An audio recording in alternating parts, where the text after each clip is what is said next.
Antes de toda essa criação que você conhece, houve um tempo de escuridão, onde o mal tomava conta dos corações dos homens. E Deus, em sua dor, tomou uma decisão radical. Mas entre toda a corrupção, existia um homem que mudaria a história da humanidade. O nome dele, Hero. A terra estava tomada pela maldade. As pessoas viviam como se Deus não existisse. Os corações estavam endurecidos. O egoísmo, a violência e a perversão reinavam. Os homens matavam por prazer, roubavam por esporte e zombavam do sagrado como se nunca houvesse um amanhã. Viu então o Senhor que a maldade do homem se multiplicava sobre a terra, e que toda a imaginação dos pensamentos do seu coração era má continuamente. Mas havia um homem diferente, enquanto o mundo afundava na lama do pecado. Noé andava com Deus. Ele não era perfeito, mas era íntegro. E num dia comum, Deus falou com ele, uma voz que não vinha da terra, mas das alturas. O fim de toda a carne é vindo perante a minha face. Faze para ti uma arca. Noé tremeu. Não compreendia tudo.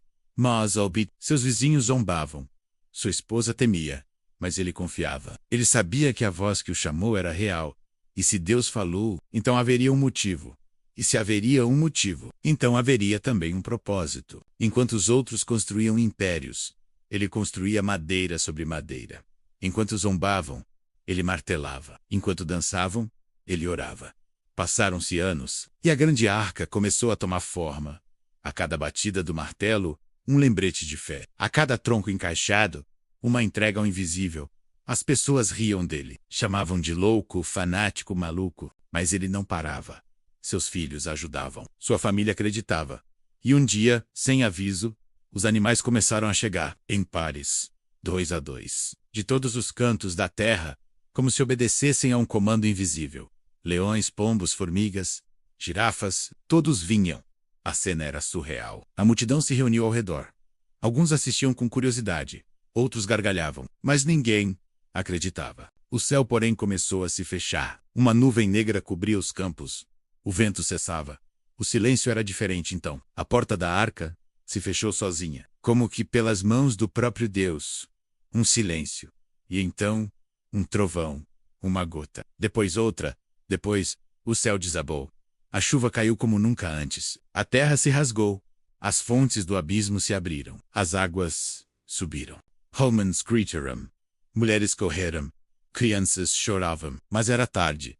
A justiça havia sido liberada, e não havia como escapar. Os que zombaram agora choravam. Os que dançaram agora afundavam dentro da arca. Só o som da tempestade e do coração apertado de uma família escolhida. Noé sentou-se em silêncio. Suas mãos tremiam. Seus olhos estavam cheios. A madeira rangia. O vento batia. Mas ali havia paz. Porque Deus estava ali. Por que Deus destruiu o mundo? Alguém perguntou. E ele respondeu. Não é por mim. É por ele. Dias passaram. Sem sol, sem terra. Apenas água. O tempo parecia congelado. Cada manhã era igual. Mas a esperança ainda pulsava.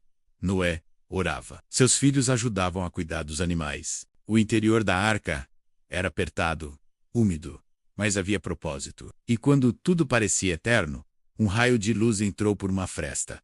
Então, um dia, a chuva cessou. O céu se abriu. Uma pomba foi enviada. E voltou, com uma folha no bico. Uma folha verde, viva, um sinal. A arca repousou no topo de um monte. E a promessa foi feita. Nunca mais destruirei a terra por causa do homem, disse Deus. Noé saiu. Pisou a terra molhada. O ar era novo, o mundo limpo. Começava uma nova história. Ele ergueu um altar e adorou. Um louvor silencioso. Um agradecimento puro. Acima dele, um arco colorido rasgava o céu. O primeiro arco-íris, um sinal eterno. Uma aliança viva.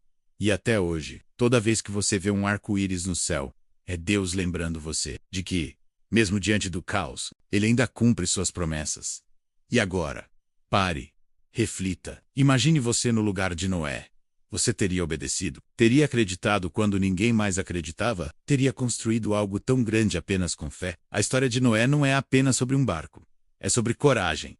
É sobre obediência. É sobre confiar quando tudo parece loucura. É sobre ser fiel em meio à geração corrompida.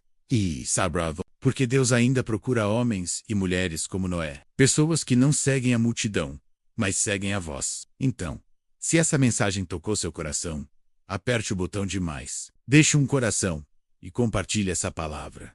Porque talvez você seja o Noé da sua geração.